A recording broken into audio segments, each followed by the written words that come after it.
Assalamualaikum warahmatullahi wabarakatuh. Anak-anakku yang dirahmati oleh Allah, sebelum kita masuki pelajaran 2 kelas 2 pendidikan agama Islam sekolah dasar, mari kita membaca doa sebelum belajar terdahulu. Itu kan Pak Wahab. A'udzu billahi minasyaitonir rajim. Bismillahirrahmanirrahim. Rabbi zidni ilma warzuqni fahma waj'alni min ibadika shalihin birahmatika ya arhamar rahimin. Amin ya rabbal alamin. Baik. Pada kesempatan kali ini kita akan mempelajari tentang asik bisa membaca Al-Qur'an. Sebelum itu kita ada 3 pertanyaan, yaitu mengapa kita wajib membaca dan mempelajari Al-Quran? Kenapa anak-anak? Tolong jawab sendiri ya. Yang kedua, kepada siapa kita hanya meminta perlindungan? Pasti sudah tahu kan anak-anak? Yang ketiga, apa yang terkandung dalam surat An-Nas? Kalau tidak tahu, mari kita belajar lebih lanjut. Jawabannya ada di surah An-Nas. Mari kita berkenalan dengan surat An-Nas terlebih dahulu. Surat An-Nas terdiri dari 6 ayat, urutan surat nomor 114 dalam Al-Quran, atau surat terakhir dalam Al-Quran. Yang ketiga, An-Nas berarti manusia, suratnya manusia.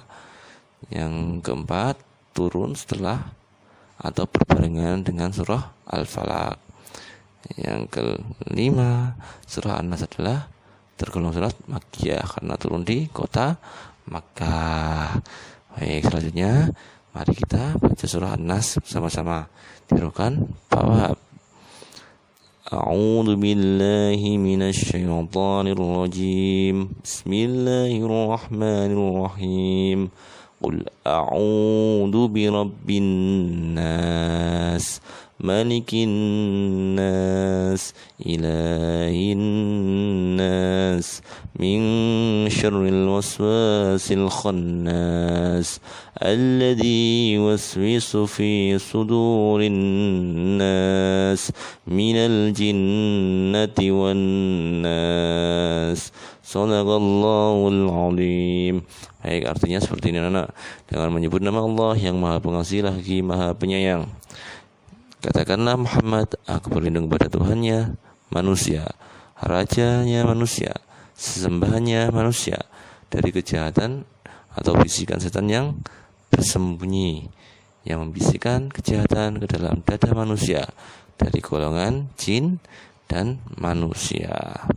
Baik, setelah itu kita masuk pada pesan atau dan kandungan isi pokok surat An-Nas. Yang pertama, pada ayat pertama kita jelas diperintahkan oleh Allah untuk berlindung hanya kepada Allah. Kenapa? Tuhannya manusia, sesembahnya manusia. Jadi satu-satunya Tuhan kita adalah Allah.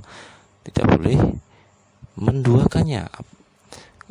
Dan satu-satunya sesembahan kita adalah kita menyembah hanya kepada Allah. Yang kedua kandungannya adalah Allah adalah rajanya manusia yang menguasai dan mempunyai kehendak terhadap manusia dan makhluk-makhluk yang diciptakan oleh Allah selain manusia, baik itu yang zahir, yang tampak, atau yang ghaib, atau yang tidak tampak. Jadi Allah adalah rajanya manusia, tidak ada raja di atas raja, yaitu rajanya manusia adalah Allah. Yang ketiga, hanya Allah lah yang memang patut disembah oleh manusia. Karena apa? Allah yang menciptakan semua alam semesta ini. Alam semesta ini diciptakan oleh untuk manusia, untuk kebutuhan manusia. Contohnya hewan, tumbuhan, untuk kebutuhan manusia. Dan manusia imbal baliknya adalah menyembah kepada Allah. Yang keempat, kita berlindung kepada Allah dari bisikan-bisikan setan yang tersembunyi. Nah, setan itu apa sih anak-anak?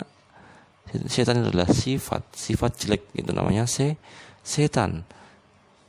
Maksudnya adalah kita harus selalu meminta perlindungan dari Allah dari ajakan-ajakan buruk dari manusia atau jin. Contoh ajakan dari manusia, contohnya dari temanmu meminta kita untuk membolos sekolah. Nah, itu ada ajakan yang jelek, ajakan setan itu namanya.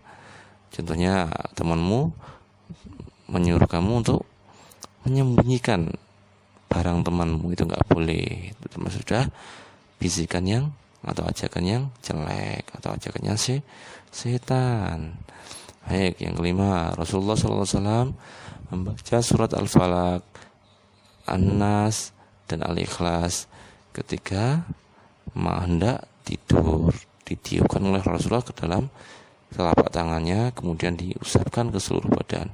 Itu sunnahnya Rasulullah agar kita terhindar dari bisikan setan, bisikan atau kejahatan manusia yang lainnya, dan dari kejahatan semua yang diciptakan oleh Allah.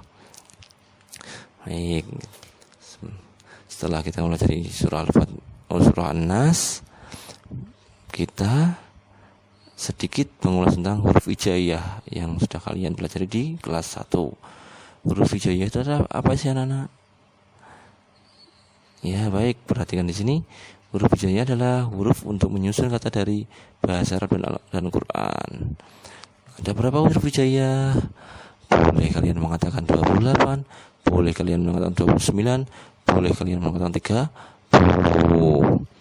Yaitu alif, ba, ta, sa, jim, ha, kha, dal, zal, ra, za, sin, shin, sod, dot, ta, dha, ain, ghin, fa, qaf, kaf, lam, mim, nun, wawu, ha, lam alif, hamyah, ya.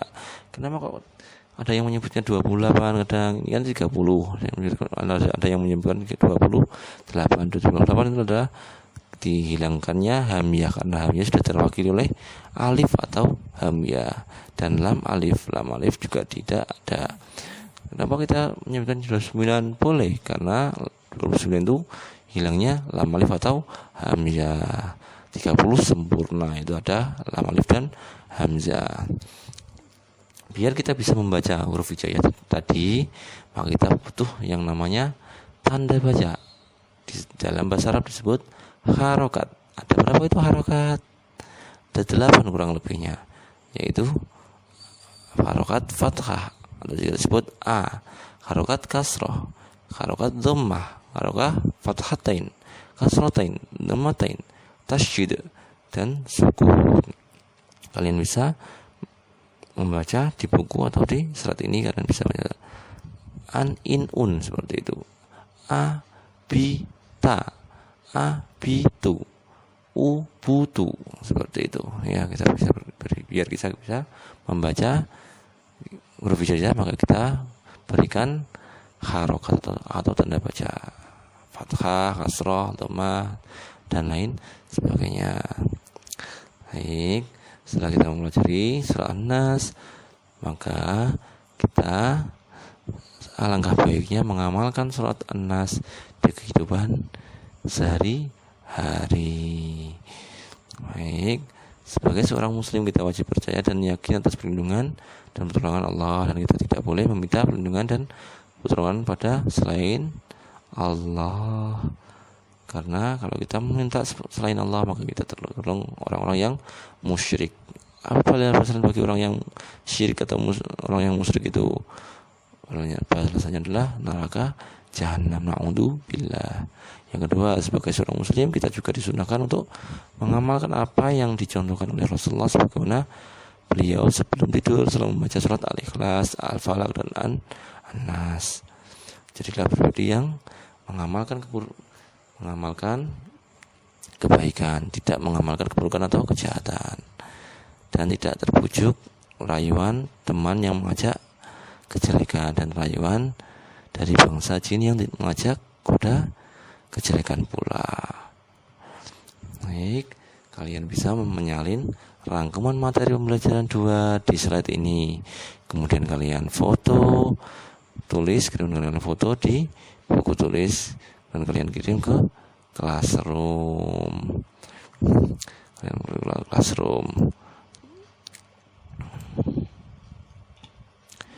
Baik, pembelajaran kali ini sudah cukup sekian. Kalian bisa melihat tugasnya di video ini kalian bisa melihat tugasnya. Apa sih tugas yang diberikan oleh Bapak?